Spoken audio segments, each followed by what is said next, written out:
Hello বন্ধুরা, দেখো আজকে কাঁঠালের বিচি, লঙ্কা, পেঁয়াজ, রসুন, আবার আছে কালি জিরা, এগুলি দিয়ে একটা বাটনা হবে। সকালবেলা গরম ভাত দিয়ে খাওয়া হবে।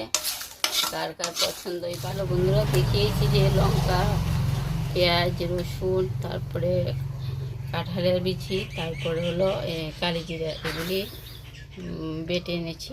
এরকম হয়েছে। এগুলি গরম ভাত দিয়ে খেতে খুবই টেস্টি। ডাল রান্না হবে, মুসুরি ডাল, কলার থোড় রান্না হবে। কলার থোড়গুলো একটু ভাপ দিচ্ছি।